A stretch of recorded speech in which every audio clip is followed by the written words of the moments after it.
예, 이번 시간에 업무용 승용차 관련 비용의 구분과 관련되는 부분 설명을 드리도록 하겠습니다. 우리 업무용 승용차와 관련되는 비용에 대한 세무조정을 하기 위한 전 단계라고 보시면 되겠고, 교재는 81페이지가 되겠습니다. 자, 관련되는 내용 보시면 업무용 승용차 규제를 받는 승용차라고 하는 부분은 우리가 알고 있는 그냥 승용차라고 보시면 됩니다.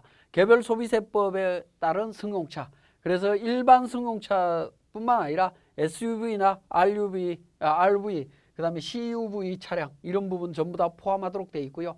승용차가 아닌 9인승 이상의 승합차나 버스 이런 부분들은 제외하도록 되어 있습니다. 그래서 일반적인 승용차, 우리가 알고 있는 승용차 부분은 전부 다 대상이 된다라고 보시면 되겠고요. 자, 부가가치세 매입세액이 공제되는 경차는 우리 일반적으로 알고 있는 국민차라는 표현을 많이 쓰고 있는데, 그런 차들은 제외되도록 되어 있습니다. 구분해 주시고, 법인의 임직원 개인 명의의 차량, 개인 명의의 차량을 우리 회사 업무용으로 사용하는 경우들도 가끔씩은 있죠. 그런 경우의 차량도 제외합니다. 결국에 뭐냐면 회사 소유 차량과 회사가 리스하거나 렌트해서 사용하는 차량들만 해당이 된다, 그렇게 이해를 하시면 되겠고, 리스 차량을 취득하는 경우에 어떻게 되느냐 하는 부분입니다. 우리 업무용 승용차 관련되는 부분을 보면 리스 차량에 대한 규제가 있고요. 그 다음에 자가 소유 차량에 대한 규제를 구분해서 하고 있습니다. 근데 리스 차량은 리스 기간이 종료되게 되면 리스 회사에다가 차량을 반납하는 경우도 있지만, 대부분은 종료 이후에 그 차량을 회사에서 취득하는 경우가 있습니다. 그런 경우에는 리스 차량과 취득 차량을 구분해서 별도로 볼 거냐 하는 부분인데, 그렇게 보지 않고 임차 기간의 만료 상업연도 중에 취득하여 계속 사용하는 경우에는 임차 또는 취득의 구분 없이 하나의 업무용 승용차로 계산을 한다라는 겁니다. 그러니까 7월 1일까지는 리스 차량으로, 7월 1일 이후부터는 자가 차량으로 되어 있다라고 하면 그 비용은 1년 365일 동안은 하나의 차량으로 보고 계산을 해라라는 부분으로 이해를 하시면 되겠습니다. 자, 자동차 정비업체가 고객에게 빌려주는 차량도 적용이 되느냐? 이건 적용이 되는 거다라는 부분이고요. 자, 차량 운행 업무 도급 시에 업무용 승용차 특례 적용 여부와 관련되는 부분입니다. 위탁 용역을 체결한 위탁법인이 수탁법인에게 지급하는 차량 운행 관련되는 업무 위탁에 대한 대가는 적용이 된다라는 거죠. 적용이 된다라는 것은 업무용 승용차 관련되는 송금불산의 규정이 적용이 된다라는 거고요. 수탁법인이 차량 운행 위탁 용역과 관련하여 지출하는 비용에 대해서 리스료나 유류대, 통행료 등은 적용하지 않는 거다라고 이야기를 하고 있습니다. 구분해서 한번 보시고요. 운전기사의 용역 대가가 관련 비용에 해당이 되느냐 하는 건데, 용역 대가는 포함되지 않는다. 그러니까 외부 업체로부터 업무용 승용차 운전기사를 제공받고 지급하는 용역 대가에 대해서는 적용하지 않겠다라는 부분으로 해석을 하고 있습니다. 자, 그러면 이제 우리 업무용 승용차 관련되는 우리 세무사랑 프로에 등록을 해야 되는데, 그 관련되는 필요 서류입니다. 자, 차량 번호, 차종이 필요하고요. 이 부분은 자동차 등록증 사본으로 확인을 하시면 됩니다. 자, 리스나 렌트 차량 같은 경우에는 계약서 사본이 있어야 되겠고요. 보험 가입했느냐라는 부분인데, 자동차 보험증권, 이거는 임직원 전용으로 확인하셔야 됩니다. 임직원 전용 보험으로 확인을 하셔야 된다라는 거 기록하시고요.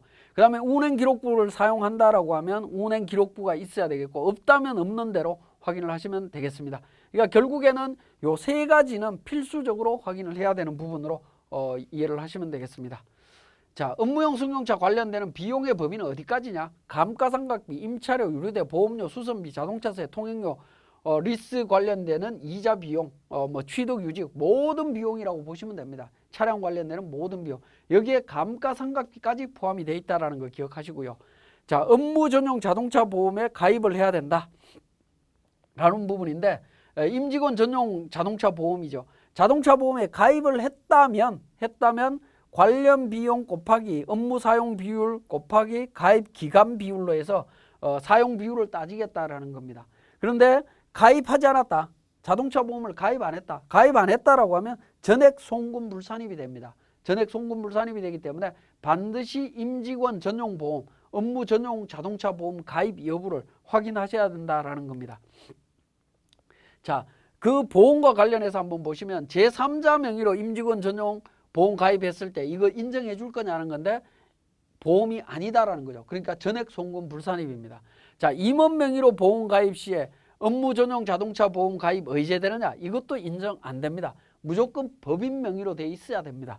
자, 그 다음에 업무 전용 자동차 보험에 가입하지 않은 지점에서 지출한 비용 송금 산입되느냐 하는 부분입니다. 지점 명의의 차량인데 본점 명의로 가입했다. 요거 인정합니다.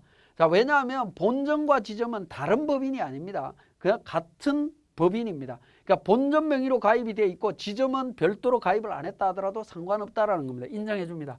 자, 본점 명의의 차량인데 본점 명의로 가입한 거 당연히 인정이 되겠죠. 그죠?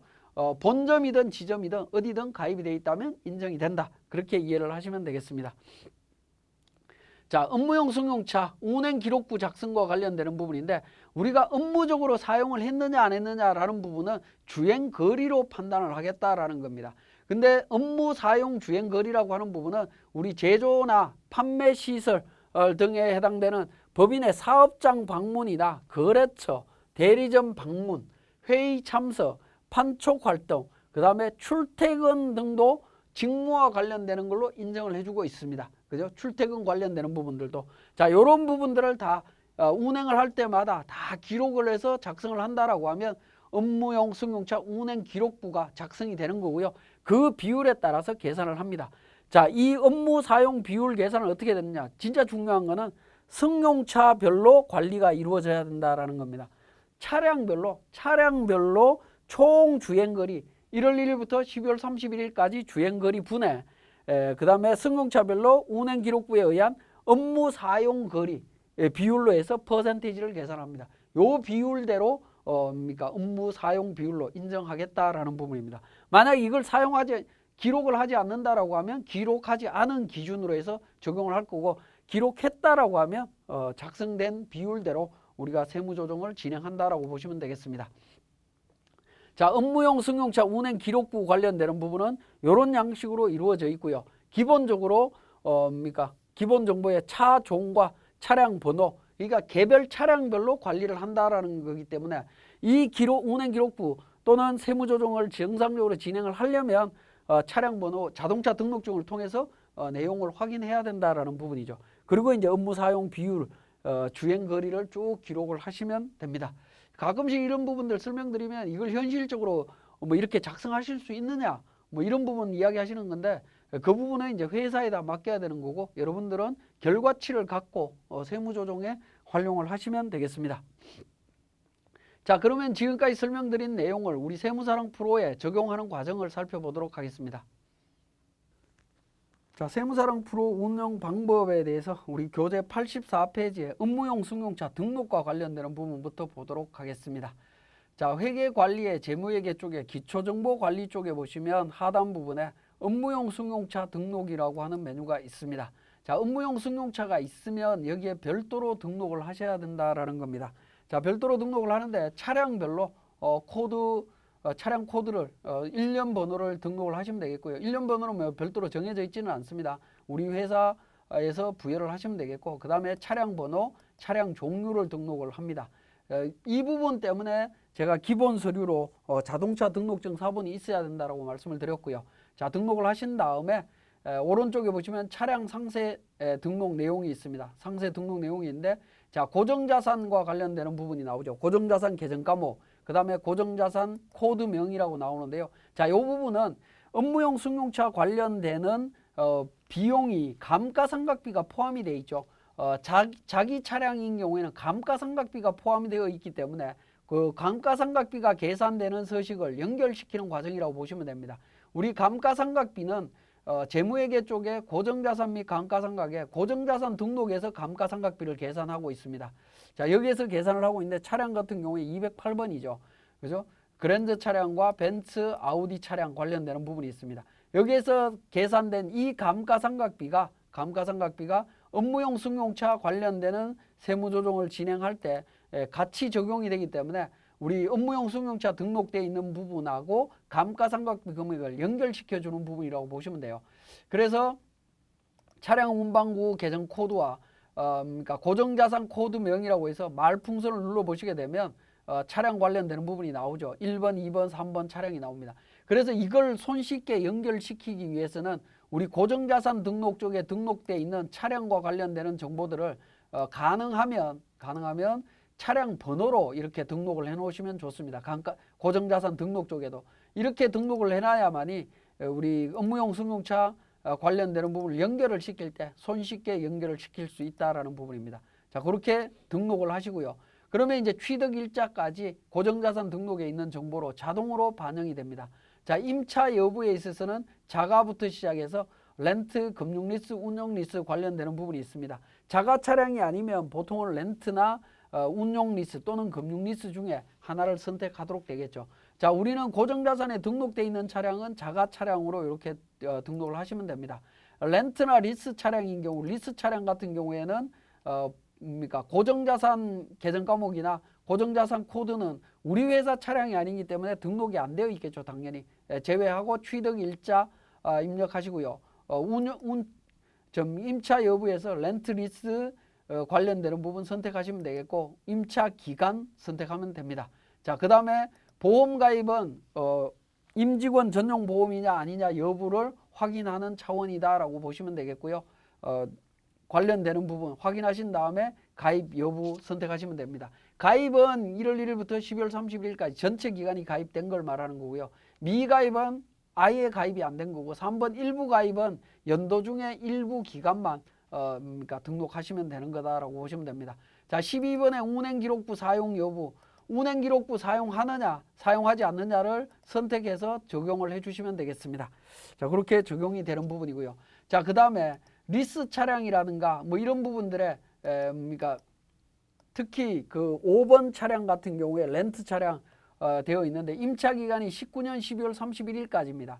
그럼 19년도에 이미 다 끝난 차량들은 그러면 우리 업무용 승용차 등록에서 제외시켜도 되느냐 하는 부분인데요. 제외시키면 안 됩니다. 왜냐하면 관련되는 차량이 처분 또는 리스 렌트 기한 종료한 이후에 송금 불산입된 금을 2월에서 송금 추인해 주는 경우들이 있을 수가 있죠. 그런 차량들은 기간이 종료됐다 하더라도 계속해서 관리를 하셔야 됩니다. 그러니까 리스나 렌트 기간이 종료됐다고 해서 그 차량을 바로 삭제하시면 안 됩니다. 2월 관리가 필요한 차량들은 계속 등록해서 정리를 해야 된다라는 말씀을 드립니다. 자, 이렇게 이제 업무용 승용차가 등록이 되고 나면 우리 업무용 승용차 관련되는 비용을 그 전표 입력을 해야 되는데 86페이지에 보시면 업무용 승용차 관련되는 비용 계정 과목을 미리 좀 등록하실 필요가 있습니다. 자, 계정 과목 및 적용 등록에서 보시면 기본적으로 CF4 업무용 차 일괄 설정이라고 하는 메뉴가 있습니다. 자, 업무용 승용차와 관련되는 계정 과목을 한꺼번에 등록하는 겁니다. 세금과 공과금, 임차료, 수선비, 보험료 뭐 이런 부분들 다 필요하다면 세금과 공과금은 자동차세를 말할 거고요. 임차료는 리스료나 렌트료, 수선비, 보험료, 자동차 보험이 되겠고요. 차량 유지비 관련되는 부분 뭐 이렇게 이제 등록을 하실 수 있다라는 겁니다.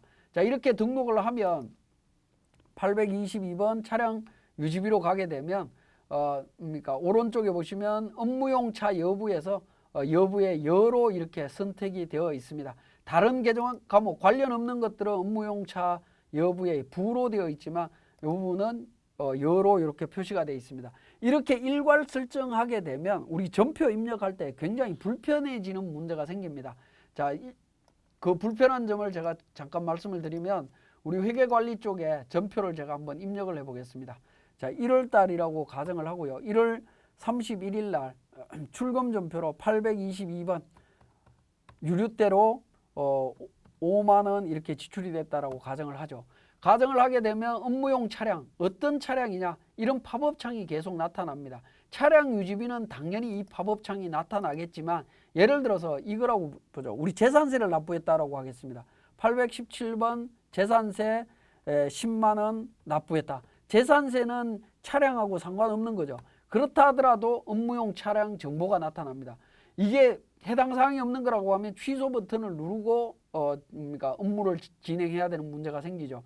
그러니까 업무용 승용차 전용 계정 과목이 아니라 다른 계정과 이렇게 중복적으로 사용이 되는 경우에는 다른 전표를 입력할 때 굉장히 불편해지는 이런 문제점들이 생깁니다. 자, 그 문제점을 해소하기 위해서 우리 87페이지에 내용을 요약을 해놨습니다. 업무용 승용차 관련되는 비용 계정을 별도로 하나 만들어 갖고 제가 만들어 놓은 거는 860번 계정인데요. 860번에서 업무용 차량 유지비라고 해서 만들어서 사용을 했습니다. 자, 이렇게 이제 하나 만든 다음에 업무용 차량과 관련되는 모든 비용, 그러니까 대표적인 게 자동차세, 보험료, 유류대, 주차비 관련되는 거 전부 다 860번으로 이렇게 계정을 설정하고 나머지 계정들은 업무용 승용차 관련되는 부분하고 상관없는 계정으로 만들어서 사용하시면 전표 입력할 때 조금 편리합니다. 그런데 우리 손익계산서라든가 이런 쪽에 업무용 차량 유지비라고 하는 계정 과목이 나타나면 좀 보기에 안 좋을 수도 있죠. 일반 분들은 이상한 계정 과목이다라고 생각하고 조금 의아하게 생각하실 수 있는데 그런 경우에는 요 계정 과목들은 우리 통합계정, F4 통합계정이라고 하는 부분을 통해 갖고 사용하실 수 있습니다. 차량 유지비를 822번 차량 유지비하고 860번 업무용 차량 유지비하고 합쳐서 표시해 달라라는 겁니다. 그래서 제출용으로 들어가게 되면 관련되는 계정이 822번 계정으로 통합되어 있는 것을 확인하실 수 있습니다. 이렇게 확인하시면 훨씬 편리하게 적용을 할 수 있다라고 보시면 되겠습니다. 그래서 89페이지에 업무용 승용차 관련되는 비용을 입력하는 부분입니다. 자, 전표 하나하나 입력할 때마다 등록을 해야 되는데요. 자, 860번 업무용 승용차 관련해서 자동차세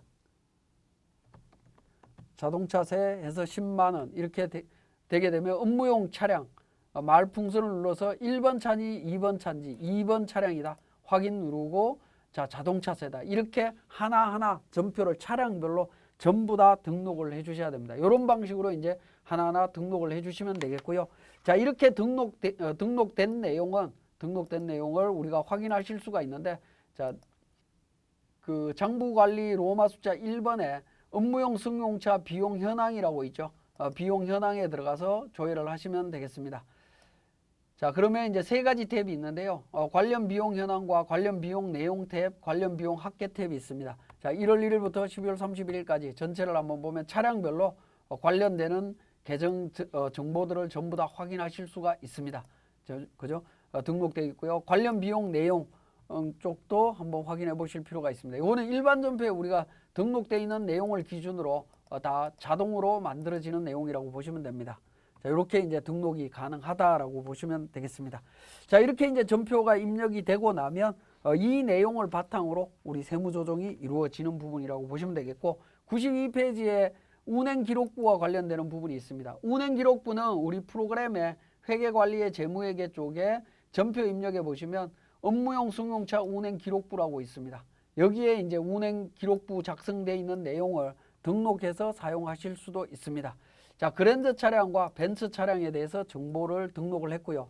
근데 우리 프로그램에서 실질적으로 이 운행기록부를 작성하기는 현실적으로 어려울 겁니다. 그래서 거래처에서 만약에 이걸 운행기록부를 작성을 했다면 작성한 내용을 엑셀 파일로 받아서 업로드해서 사용하시면 되겠고 이 엑셀 서식을 내려받아서 거래처라든가 또는 회사에서 이 엑셀 서식에 맞게 작성하게 되면 우리 프로그램에 쉽게 반영해서 사용하실 수 있다라고 보시면 되겠습니다.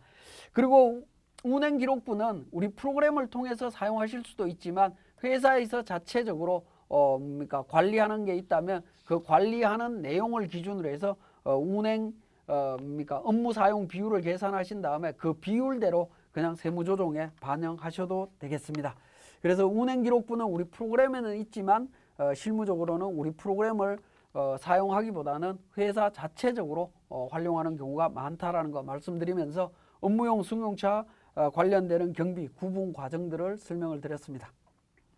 예, 이번 시간에 업무용 승용차 세무조정 관련되는 내용들 정리하도록 하겠습니다.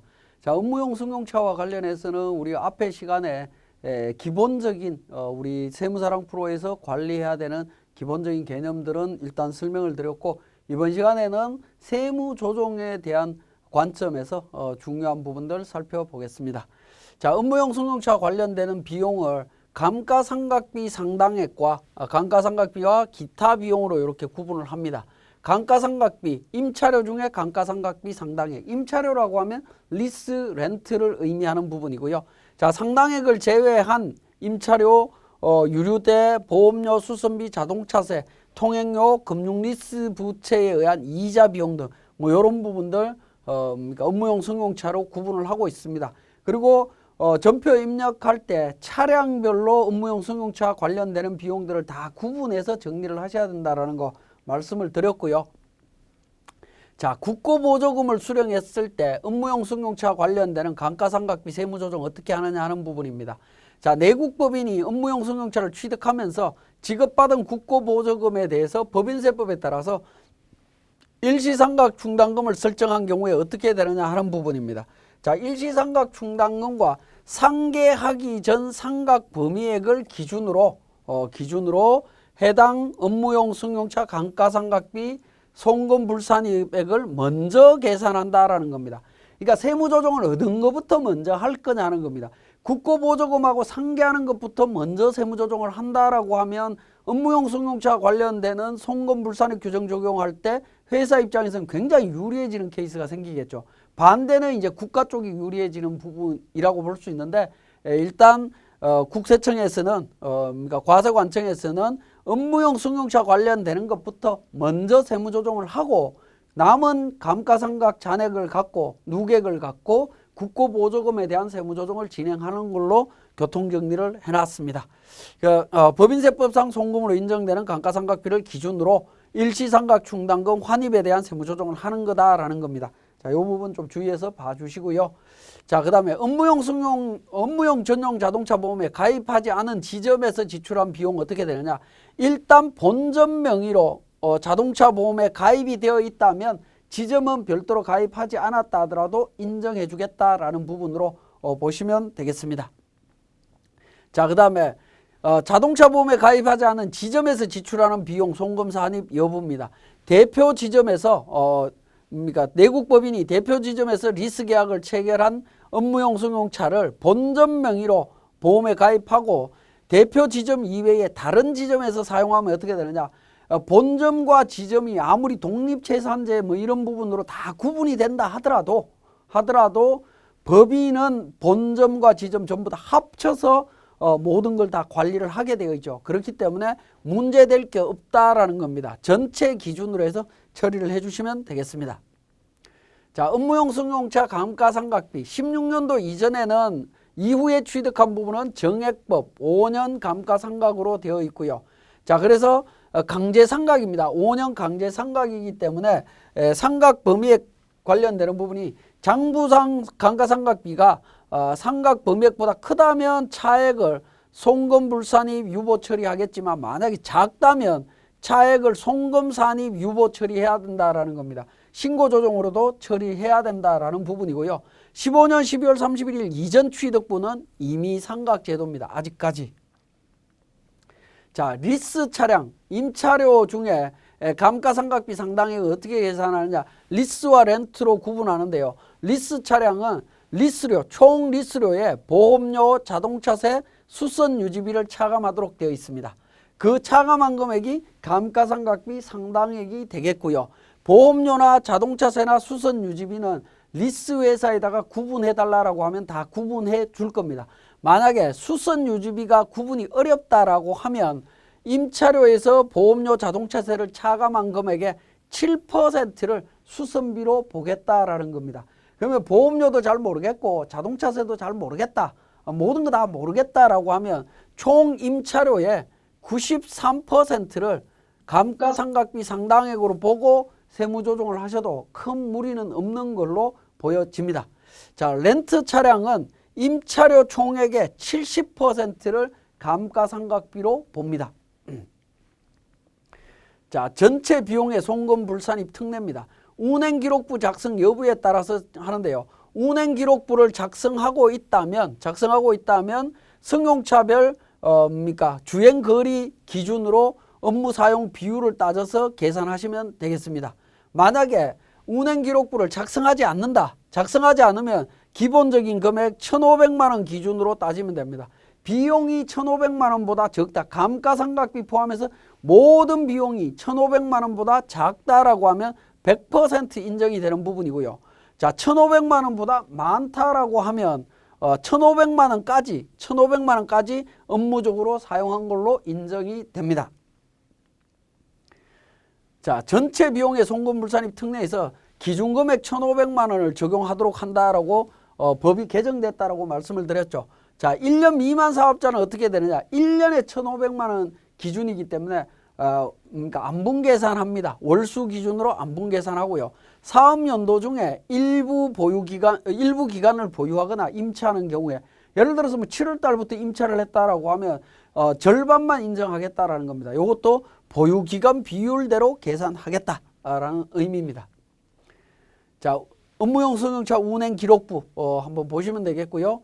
자, 전체 비용 송금불산입 특례에서 업무 전용 자동차 보험 가입 여부에 따라서 자동차 보험에 가입했다라고 하면 관련되는 업무용 승용차 관련 비용 곱하기 업무 사용 비율 곱하기 보험 가입 일수로 따져갖고 하시면 됩니다. 송금 산입 초과액은 송금 불산입하고요. 미가입했다라고 하면 전액 송금 불산입이 되도록 되어 있습니다. 그래서 업무 전용 자동차 보험 가입 여부 반드시 확인하셔야 됩니다. 가끔씩 보험 가입 여부 확인하지 않고 그냥 처리하는 경우들이 있는데 그렇게 하시면 안 된다라는 거 말씀을 드리고요. 자, 업무용 승용차 감가상각비 송금 불산입 특례가 되겠습니다. 자, 업무용 승용차 관련해서 감가상각비는 800만 원 기준으로 인정을 해주고 있죠. 그죠? 감가상각비에 대해서는 800만 원을 초과하게 되면 송금 불산입 유보 또는 기타로 처리하도록 되어 있습니다.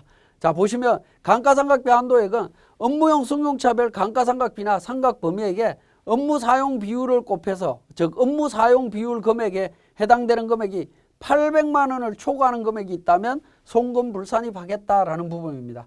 800만 원인데 이것도 그러니까 1년 미만 사업자 사업연도인 경우에는 월수 계산하고요. 보유기간 비율대로 하도록 되어 있습니다. 자, 감가상각비 한도 초과액이 나오면 자가 차량은 유보로 처리하고요. 리스 차량은 기타 사회유출로 처리를 합니다. 제가 소득 처분 설명드릴 때 유보 소득 처분은 자본가 적립금 조정명세서 을표에서 사후 관리를 해야 된다라고 말씀을 드렸고 기타 사회유출과 관련되는 부분은 더 이상 사후 관리가 필요 없다라고 말씀을 드렸는데 업무용 승용차와 관련되는 부분 요 유보와 사회유출은 사후 관리를 하셔야 됩니다. 사후 관리가 필수입니다. 왜냐하면 자, 송금 불산입된 금액은 추후에 추인이 되기 때문에 그렇습니다. 감가상각 기간이 끝나거나 했을 때 송금으로 추인되는 부분이 있으니까 추인되는 금액이 있기 때문에 관리를 하셔야 됩니다. 유보는 자본금과 적립금 조정명세서 을표에서 관리가 되니까 문제가 없지만 기타 사회의 유출은 관리가 별도로 되는 서식이 없다라는 거죠. 그건 어디서 관리하냐 하면 업무용 승용차 관련되는 세무조정 서식에서 그냥 자동으로 관리가 되도록 되어 있습니다. 거기에서 관리를 하셔야 된다라는 겁니다. 자, 업무용 승용차 관련해서 상각비 한도 초과액의 2월 송금 산입입니다. 2월 되는 금액을 관리를 해야 되기 때문에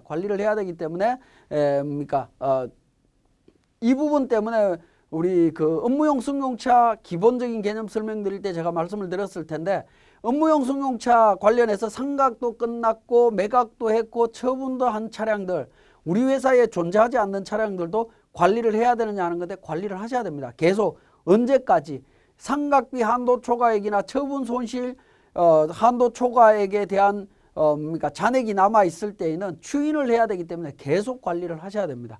그래서 상각비 한도 초과액은 2월 송금을 해주는데 한도 초과 2월액은 800만 원 미달하는 범위 내에서 송금 산입하도록 되어 있습니다. 그래서 800만 원과 해당 연도 감가상각비 범액 비교해서 차액 부분하고 요 두 개 작은 금액을 그러니까 유보나 기타로 처분을 하는데 2월 기간에 제한이 없습니다. 옛날에는 리스나 렌트 차량은 9년까지는 매년 800만 원 10년 차 될 때는 잔액을 전액 다 송금 산입을 해줬습니다. 근데 그런 기간의 제한이 없이 10년 안에 모든 게 다 끝나면 다행이지만 10년이 넘어가더라도 매년 800만 원 기준으로 처리를 하겠다라는 부분입니다. 자, 그 다음에 차량 처분 손실에 대한 송금 산입 특례입니다. 800만 원을 초과하는 처분 손실 금액은 송금 불산입하도록 되어 있고요. 이렇게 송금 불산입된 금액은 다음 사업연도부터 800만 원씩 균등하게 송금 산입합니다. 이것도 기간의 제한은 없습니다. 기간 제한은 없다라는 겁니다. 기간 제한 없습니다. 그래서 처분 손실과 관련되는 부분 말씀을 드렸고, 그 다음에 소규모 법인 등에 대한 적용 특례입니다. 지분율 50% 초과, 부동산 임대업이 주업인 사업, 그 다음에 임대소득, 이자 배당 소득의 합계액이 매출액의 70% 이상이고, 또 직원수가 5명 미만일 때는 운행기록부 미작성 시 기준금액 500만 원입니다. 원래 1,500만 원의 절반이면 750이 되는데 750이 아니고 그냥 500입니다. 자, 감가상각비 한도 800인데 400으로 적용하고요. 처분손실 기준금액 400으로 적용해서 계산하도록 되어 있습니다. 자, 그래서 소규모 법인에 대한 내용들을 반드시 정리를 하셔야 됩니다. 소규모 법인은 지분율 50% 초과, 그 다음에 부동산 임대업이 주업이거나 매출액이 이자 배당 소득이 매출액의 50%를 초과하거나 직원수가 5명 미만이거나 이 세 가지 조건을 모두 충족해야 됩니다. 모두 충족할 때는 소규모 법인에 해당이 되고, 소규모 법인에 해당이 될 때는 운행기록부 미작성했으면 1,500이 아니라 500만 원 기준으로 세무조정을 하셔야 된다는 거. 그 다음에 상각비 한도 기준도 800이 아니라 400을 초과하면 송금 물산입한다. 처분 손실도 기준 금액이 400이다라는 겁니다. 그죠? 소규모 법인에 해당이 되는지 반드시 확인하셔야 됩니다. 자, 소규모 법인에 해당이 될 때 세제의 제약이라고 해야 되나요? 규제라고 해야 되느냐? 그런 부분이 적용되는 규정이 우리 업무용 승용차 관련되는 규정에 적용이 되고요. 그 다음에 접대비 한도액 계산할 때 적용이 됩니다. 그 다음에 성실신고 확인서 제출 대상 법인에 적용이 됩니다. 요 세 군데에 적용이 된다라는 거 기억을 하시고, 자, 이자 배당 소득의 합계액이 매출액의 70% 이상인 경우를 말하고 있습니다. 자, 여기서 한번 보시면 성실신고 확인서 제출 대상에 해당이 되느냐 하는 건데, 자, 상시 근로자 수가 5명 미만이고 첫 번째 요건 충족했고요. 그 다음에 지분율 50% 초과했습니다. 두 번째 조건도 충족했습니다. 그러면 이자 배당 그 다음에 임대소득 수입이 기업회계상의 매출액의 70%를 넘어가느냐라는 건데요. 기업회계 기준에 따라서 계산한 매출액이 없다. 매출액이 없지만 법인세법에 따라서 나오는 인정이자가 있다라는 겁니다. 이게 인정이자라고 보시면 됩니다. 인정이자 또는 배당소득 뭐 이런 부분들입니다. 배당수익이 되겠죠. 이런 부분들이 있다라고 하면 대상이 된다라는 겁니다. 그죠? 인정이자도 대상이 된다. 그러면 성실신고 확인서도 제출해야 되고 접대비 한도에도 영향을 미치고 그 다음에 또 업무용 승용차에도 영향을 미친다라는 겁니다. 특히 기업회계 기준에 의한 매출액이 없는 경우에는 이 대상에 걸릴 가능성이 많습니다. 그러나 매출액이 없다라는 의미는 어떤 의미죠? 결국에 각 사업연도 소득금액이 그냥 제로일 수도 있습니다. 크게 그러니까 영향을 안 미칠 수도 있겠죠. 근데 기업회계 기준에 따른 매출액은 작은데 인정이자 금액이 커서 그러니까 법인세를 납부해야 되는 회사들도 있죠. 그런 경우에는 성실신고 확인 대상에다가 뭐 여러 가지 문제가 생깁니다. 그런 요건들 잘 보셔야 됩니다. 인정이자도 성실신고 확인서나 소규모 법인 따질 때 포함이 된다라는 사실 기억하시고요. 자, 그 다음에 확인서 제출 대상 여부 판단 시에 가지급금 인정이자를 이자 소득에 포함하느냐라는 겁니다. 포함한다라고 되어 있습니다. 포함한다. 그러니까 인정이자가 많은 회사들은 매출액은 작은데 인정이자가 많은 회사들은 불이익이 엄청나게 많습니다. 자, 임차하여 사용하던 업무용 승용차를 취득하여 감가상각비 상당액 2월액의 세무 처리 어떻게 되느냐 하는 부분입니다. 자, 예를 들어서 리스로 사용하다가 2020년도 7월 1일 날 취득을 했다라는 거죠. 그죠? 이때까지는 리스로 사용을 하고 있었고 취득을 했다. 12월 31일까지 해서 가면 어떻게 됩니까? 12월 31일까지는 자가 차량이고요. 자가 차량이고 그 이전은 임차 차량이죠. 임차 차량이지만 동일한 차량으로 보고 차 한 대로 보고 세무조정하도록 되어 있습니다. 한 대로 보고 세무조정해라라는 부분이고요. 그 다음에 리스 기간에서 발생됐던 상각 범위액이 있었죠. 상각비 상당액. 상당액에 대한 송금 불산입 금액이 있었을 겁니다. 송금 불산입 금액 이 부분은 어떻게 할 거냐 하는 부분입니다. 이 부분은 임차 기간에 대한 감가상각비 상당액 한도 초과 2월액은 다음 사업연도부터 연간 800만 원으로 해서 송금에 산입한다라는 겁니다. 자, 이건 어떤 의미냐면 리스로 사용하던 차량을 내가 직접 구매를 했다라고 하면 별개의 차량으로 보지 않고 동일한 차량으로 보고 세무조정을 해라라고 했습니다. 그럼 동일한 차량으로 보는 순간 어떻게 됩니까? 리스로 이용하고 있다가 감가상각비 상당액이 송금 부인된 금액이 2월 되는 기간이 언제가 되느냐라는 겁니다. 그거는 리스 기간이 종료된 다음 연도부터 진행을 바로 해라라는 겁니다. 그죠? 취득한 거에 대한 상각비에 대한 거는 별개로 하고 리스 종료 기간 이후부터는 800만 원까지 송금 산입을 할 수 있다라고 보시면 되겠습니다. 자, 우리 감가상각비와 그 업무용 승용차 관련되는 부분에 대해서 우리 세무사랑 프로에서 내용들을 한번 정리해 보도록 하겠습니다. 우리 교재 일단 247페이지에 단기 감가상각비를 계상하지 않는 경우 내용이 나와 있습니다. 자, 이 부분은 우리 그 회계관리 쪽에서 고정자산 등록이라고 하는 메뉴 있죠. 여기에서 이제 감가상각비를 계산하게 되는데 감가상각비 계산했을 때 관련해서 보시면 13번에 있는 회사 계상액이라고 되어 있는 이 금액이 있습니다. 자, 요 금액은 기본적으로 손익계산서나 원가명세서에 회계 처리한 금액이라고 우리 프로그램은 인식을 하고 있습니다. 그런데 실질적으로 회계 처리 안 했을 수도 있을 수가 있겠죠. 그죠? 그런 부분이 있기 때문에 당해 연도에 감가상각비를 계산 안 했을 때에는 그 부분을 좀 주의를 하셔야 되고요. 그 다음에 당해 연도에 감가상각비를 계산하지 않으면 단기에 취득한 감가상각 대상 자산을 누락하는 경우들이 있을 수 있다는 겁니다. 비품과 관련되는 부분 2020년도에 취득했는데 취득과 관련되는 부분들은 일반 전표나 매매출 전표에 전표가 입력이 될 겁니다. 입력이 되고 감가상각비를 계산하기 위해서는 고정자산 등록에 별도로 등록을 해야 됩니다. 그렇게 별도로 등록하는 구조로 우리 프로그램이 구성이 되어 있으면 이게 결산할 때 보면 누락하는 경우들이 많이 있습니다. 그런 누락하는 부분들을 방지하고자 하는 차원에서 우리 고정자산 등록이라고 하는 메뉴에 보시면 CF8 장부가액 비교라고 하는 부분이 있습니다. 요걸 클릭해서 한번 보시면 그러니까 장부상 금액과 고정자산 등록에 있는 금액을 비교해서 차액 부분을 비교 검토해주고 있습니다. 기계장치 같은 경우에 이렇게 차액이 발생하죠. 고정자산은 없는데 어떻게 되느냐. 이렇게 차이가 나는 부분들이 있다면 그 원인들을 전부 다 찾아봐야 된다라는 부분입니다. 기계장치는 매각을 한 부분 때문에 이렇게 차이가 나타납니다. 그래서 확인들을 하시면 되겠고요.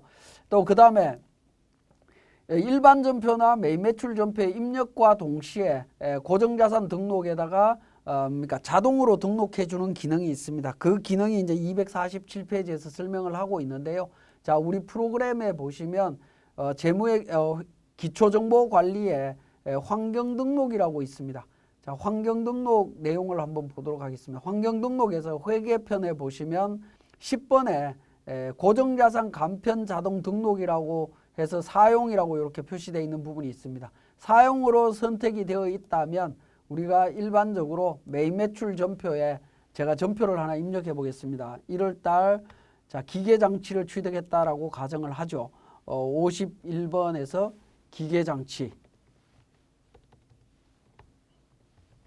기계장치를 취득을 했다. 예를 들어서 1,000만 원 주고 취득했다라고 가정을 하겠습니다.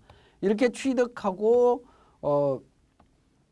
기계장치니까 206번이죠. 이렇게 엔터를 치게 되면 어떻게 됩니까? 기초코드 등록이라 해서 고정자산 간편 등록이라고 하는 메뉴가 자동으로 뜹니다. 고정자산 등록에다가 바로 등록하겠느냐 확인 버튼을 눌러줍니다.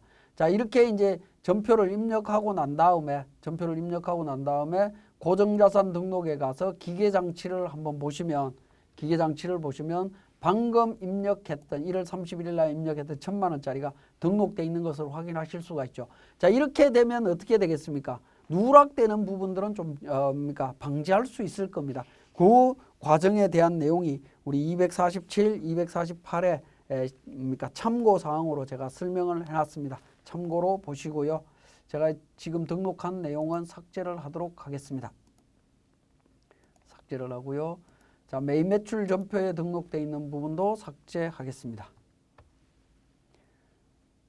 자, 1월 31일자 방금 등록했던 내용 삭제합니다.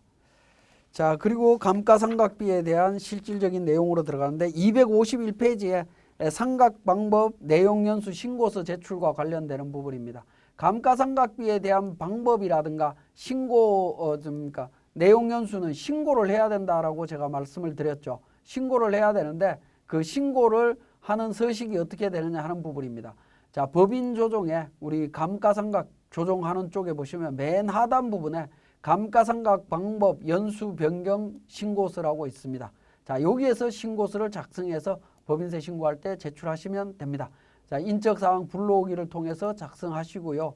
내용 연수, 그 다음에 상각 방법에 대한 부분들, 당초 신고 방법 뭐 관련되는 부분이 있습니다. 여기에서 신고한다라고 보시면 되겠습니다.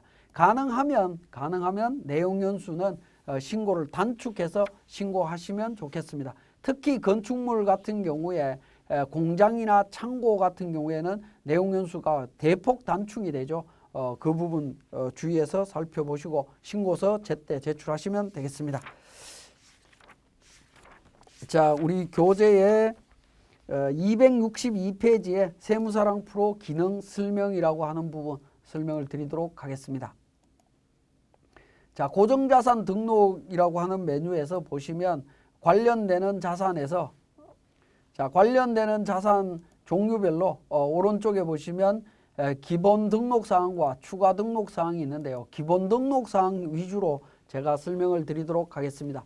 기초가액이라고 하는 부분은 장부가액을 그러니까 취득가액을 의미합니다. 전기 이월된 취득가액을 의미하고요. 전기 감가상각 누계액은 감가상각 누계액을 의미하겠죠. 재무상태표에 있는 내용입니다.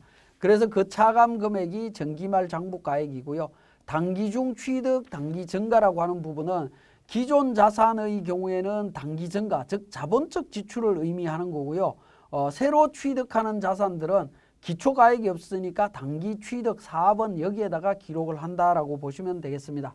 자, 그리고 7번에 단기 자본적 지출액이라고 하는 부분이 있죠. 단기 자본적 지출액이라고 하는 부분은 어떤 의미냐 하면 그러니까 당해연도 자본적 지출 금액 중에 원가에 포함이 된 금액은 단기 증가에 4번에 들어갈 거고요. 4번에 들어갈 거고 단기 자본적 지출 중에 즉시상각으로 비용 처리한 금액은 7번에 들어간다라고 보시면 되겠습니다. 7번에 처리가 된다. 그 다음에 전기말 부인 누계액과 관련되는 부분은 정율법일 때만 그러니까 유보잔액, 자본금과 적립금 조정명세서 얼표 기준으로 확인해서 자산별로 정리를 하시면 되겠습니다. 그 다음에 전기말 의제상각 누계액이 있다면 그 부분 체크해서 관리를 해주시면 되겠고요. 의제상각 누계액은 17번에 있는 단기 의제상각비가 있죠. 이 금액하고 합쳐서 전년도 금액에서 확인해서 등록을 해주시면 되겠습니다. 자, 그러면 이제 그러니까 상각 대상 금액과 내용 연수를 적용하게 되면 관련되는 상각비가 자동으로 계산이 됩니다. 자, 내용 연수에 있어서 연수별 상각률 눌러보시면 내용 연수별로 정액, 정률, 상각률이 나오고요. 자, 그 다음에 내용 연수 5년이라고 되어 있는데 말풍선을 눌러보시면 건축물 업종별 자산, 시험 연구용 자산, 무형 자산에서 내용이 나와 있습니다. 건축물 같은 경우에 3번 건축물 같은 경우에 보시면 밑에 3번 구분 3과 구분 4를 적용함에 있어서 발전소, 공장, 창고 관련되는 부분 내용연수 단축 적용된다라는 내용이 있습니다. 그죠? 그래서 다시 한번 체크를 해보실 필요가 있겠고 업종별 자산은 업종별로 대분류, 중분류에서 내용이 나옵니다. 그러니까 대부분은 대분류로 적용이 되지만 제조업의 경우에는 중분류까지 분류 내용을 확인하셔야 된다라는 거 여기에서 다시 한번 확인하시고요. 자, 그 다음에 회사 계상 상가액이라고 하는 부분이 나옵니다. 회사 계상 상가액이라고 하는 부분은 요거는 이제 자동으로 계산이 되지만 결산재무제표에 반영된 감가상각비를 의미합니다. 그래서 결산재무제표에 반영된 금액이 다르다라고 하면 사용자 수정이라든가 또는 F7 회사 계상 수정이라든가 이런 기능을 통해서 재무제표에 반영된 감가상각비로 수정을 해주셔야 된다라는 겁니다. 263페이지에 그 관련되는 내용을 제가 표시를 해놨습니다. 감가상각비 이 금액은 기업회계상의 감가상각비 비용 계정에 들어가는 부분이고요. 회사 계상액에 포함되느냐? 당연히 포함되는 거고요. 자본적 지출액의 수익적 지출은 수선비에 들어갑니다. 기업회계 기준에서는 수선비고요.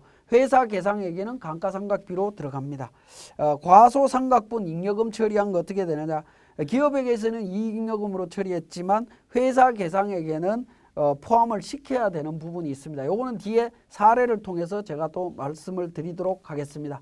자, 하단 부분에 경비구분이라고 되어 있는 부분이 있습니다. 14번에 경비구분이 있는데 이 경비구분은 그러니까 제조원가부터 시작해서 판관비까지 자산별로 경비구분 코드를 등록을 하시게 되면 나중에 우리가 결산을 할 때 회계관리 쪽에서 결산 자료를 입력을 할 때 감가상각비에 대한 부분이 있었죠. 이 부분 반영하실 때 훨씬 편리해집니다. 감가상각비 F7 불러오기를 눌렀을 때 이 금액이 판관비에 들어갈 거냐 제조원가에 들어갈 거냐 하는 부분들을 자동으로 분류시켜주는 기능이라고 보시면 됩니다. 그래서 세분화해서 등록을 해주시면 훨씬 편리하다라고 보시면 되겠습니다.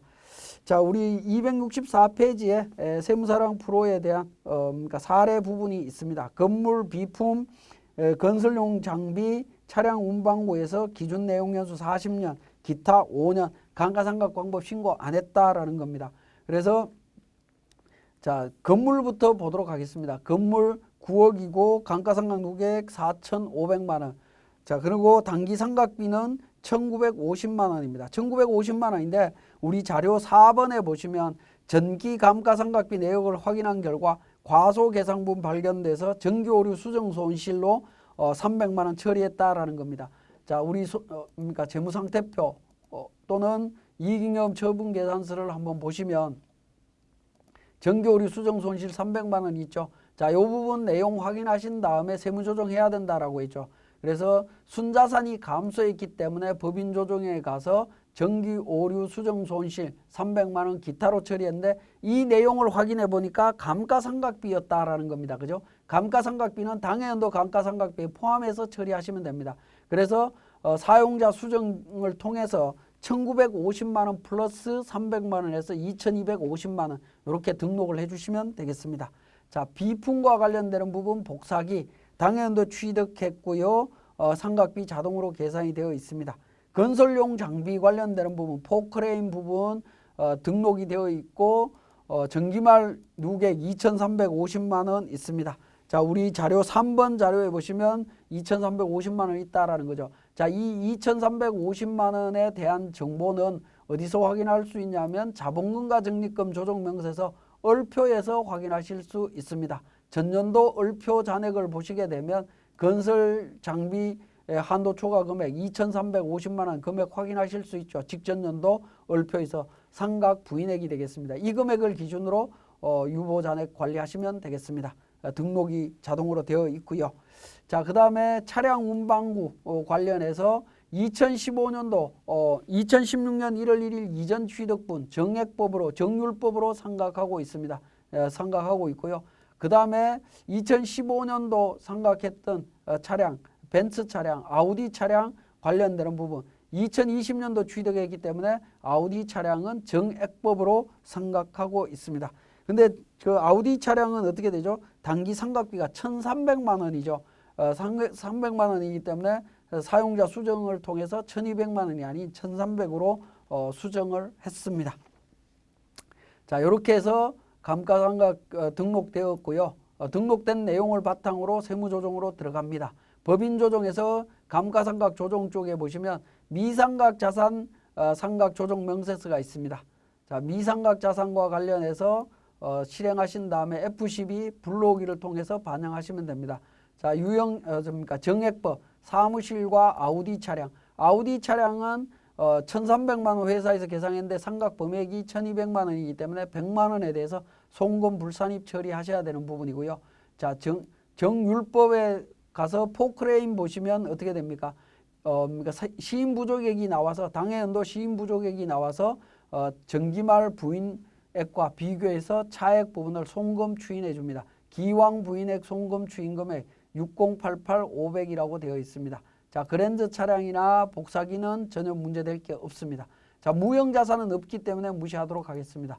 자, 이렇게 이제 그러니까 조정 명세서가 작성이 되었다라고 하면 F3번 조정 등록을 통해서 등록하시면 됩니다. F3번 아우디 차량에 대해서 100만 원 송금 불산입 하도록 되어 있죠. 차량 운반고 100만 원 유보 처리했고요. 자, 그다음에 전기 건설용 장비에 대해서 포크레인 6088 500 유보 감소 처리했습니다. 자, 이렇게 정리를 하시고요. 조정 명세서 완료합니다. 그 다음에 양도한 자산에 대한 감가상각비가 있다라고 하면 양도자산 감가상각비 조정명세서 실행하셔갖고 동일한 방법으로 불러오기를 통해서 정리를 하시면 됩니다. 자, 벤츠 차량이 매각이 되어 있네요. 매각된 자산에 대해서 감가상각비 정확하게 반영되어 있고 추가적인 세무조정할 거 없습니다. 자, 이렇게 정리를 하시고 그 다음에 감가상각비 조정명세서 합계표를 작성을 합니다. 자, 합계표 관련되는 부분 마찬가지로 F12 불러오기를 통해서 작성을 하시면 되고요. 자, 이때 합계표에서는 우리가 챙겨보셔야 되는 부분이 재무상태표상의 가액이 15억 3,580만 원. 자, 이 금액이 재무상태표의 감가상각 대상 금액하고 일치하는지 확인을 해보시고요. 감가상각 누계액도 맞는지 또 회사 송금 계상액이라고 하는 6,475만 4,866원. 자, 이 금액은 손익계산서 원가 명세서 그러니까 정기 오류 수정 손실로 반영된 이런 금액들하고 일치하는지 여러 가지를 확인해 보실 필요가 있습니다. 우리 그 세무조정한 자료들을 감리하다 보면 이런 내용들을 검토해 보면 틀린 경우들이 굉장히 많이 발생을 하고 있습니다. 틀린 경우들이 있는데 올해만큼은 틀리지 않도록 철저하게 좀 관리를 해 주시면 좋겠습니다. 자, 일반 감가상각비에 대한 내용들을 정리를 했고요. 예, 업무용 승용차 관련되는 세무조정으로 들어가도록 하겠습니다. 자, 업무용 승용차 관련되는 세무조정은 우리 과목별 세무조정 로마 숫자 1번의 업무용 승용차 관련 비용 명세서에서 진행이 되는 부분입니다. 자, 우리 교재는 270페이지에 설명이 되어 있는데요. 내용을 한번 보시면 업무용 승용차 관련 비용 명세서를 작성하기 위해서 우리 세무사랑 프로에는 기본적으로 업무용 승용차 등록과 관련되는 부분, 업무용 승용차 등록은 회계관리 쪽에 보시면 기초정보에 업무용 승용차 등록과 관련되는 정보들이 있었죠. 이미 등록이 되어 있어야 되는 부분이고요. 그 다음에 업무용 승용차 관련 비용이 구분으로 처리되어 있어야 됩니다. 그렇지 않으면 수작업으로 등록하실 때 해야 되는 부분이긴 하죠. 이미 등록되어 있는 과정들을 우리가 봤고요. 그 다음에 업무용 승용차 운행기록부 작성과 관련되는 부분입니다. 자, 운행기록부를 우리 세무사랑 프로에서 작성한다면 등록을 하시면 되겠고 그렇지 않으면 업무 사용 비율만 계산하시면 되겠습니다. 자, 그렇게 이제 자료가 정리되어 있는 상태에서 우리 법인조정에서 업무용 승용차 관련 비용 명세서를 작성하시면 됩니다. 자, 업무용 승용차 관련 비용 명세서는 기본적으로 우리 컨트롤 F12 세로 불러오기 기능을 통해서 작성을 하시면 됩니다. 불러오기를 통해서 작성을 하시는데 이때 주의하실 부분들은 어떤 부분이냐면 관련되는 업무용 승용차 당해 연도에 지금 여러분들이 사용하고 있는 승용차만 관리하는 것이 아니고요. 특히 5번째 있는 렌트 차량 같은 경우에는 임차 기간이 19년도 12월 31일 날로 이미 종료가 됐습니다. 이런 종료된 차량이라 하더라도 전기 서식을 보시게 되면 이런 차량들 같은 경우에 리스 기간이 종료되었다 하더라도 어떻게 되어 있습니까? 그러니까 감가상각비 상당액의 한도 초과액이 발생되어 있는 경우들이 있죠. 이런 경우들은 2월 송금 산입해야 되는 그러니까 절차가 남아 있습니다. 그러한 부분들 때문에 종료된 차량, 임차 기간이 종료되었다 하더라도 계속해서 관리를 해야 된다라는 점 다시 한번 말씀을 드리고요. 그렇게 해서 작성을 하시면 되겠습니다.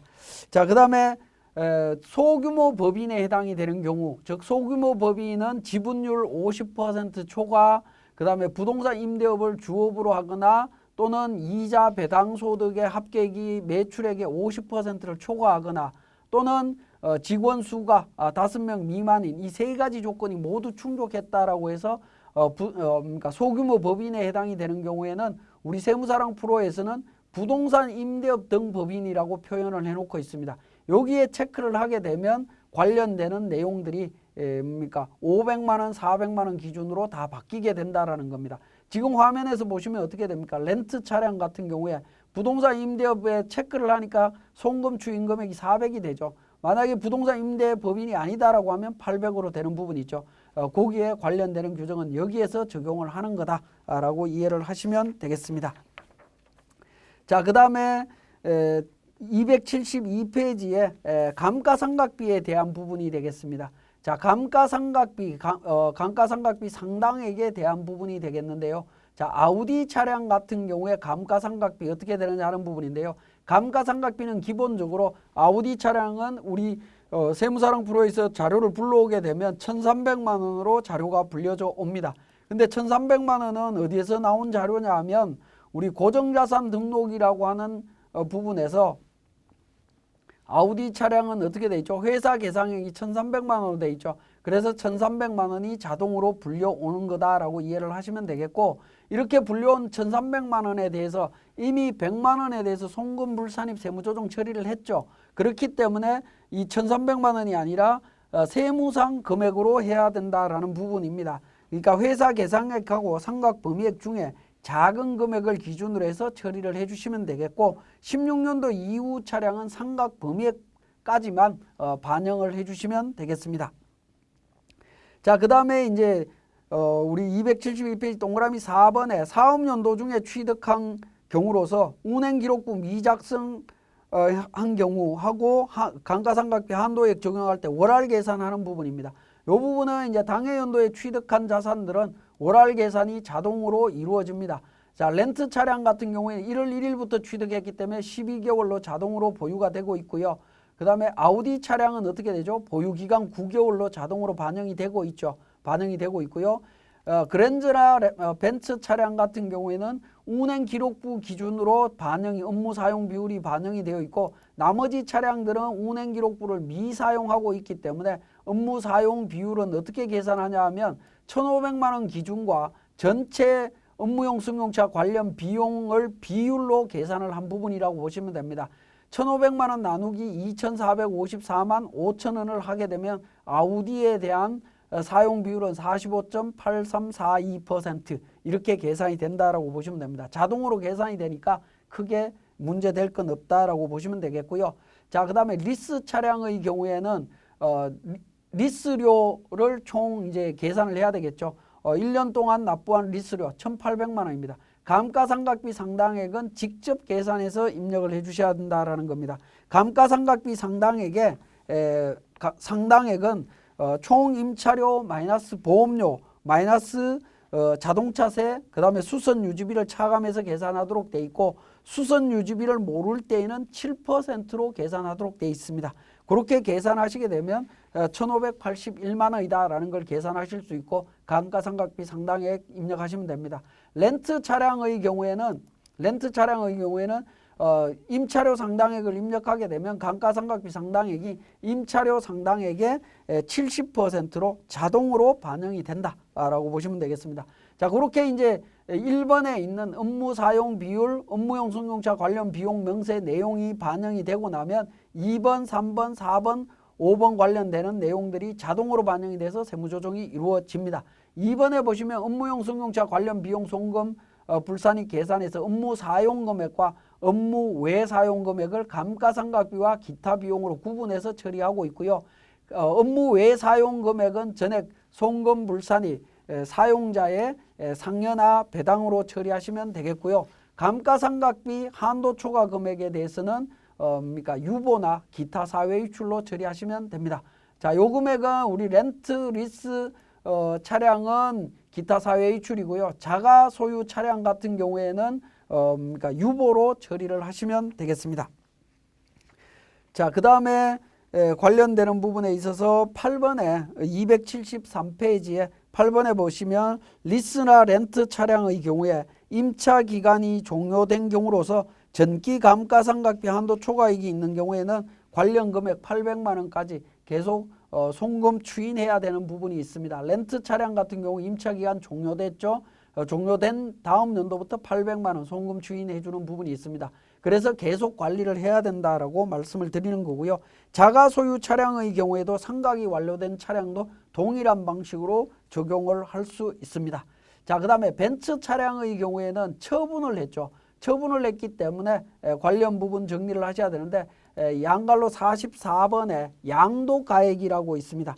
양도가액을 직접 입력을 해 주셔야 됩니다. 우리 교재 272페이지에 동그라미 6번에 보시면 업무용 승용차 처분 손실 한도 초과 금액 송금 불산입 계산해서 승용차 처분의 경우에는 44번 양도가액 매매가액을 확인한 후에 직접 입력해 주시면 됩니다. 직접 입력해 주시면 관련 내용들이 자동으로 계산이 된다라는 겁니다.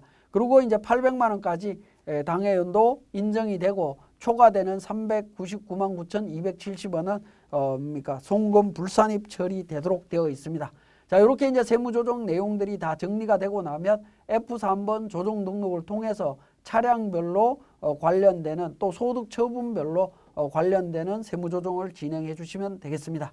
자, 지금까지 우리 감가상각비에 대한 조정과 업무용 승용차 관련 비용 명세에 대한 설명을 마치도록 하겠습니다.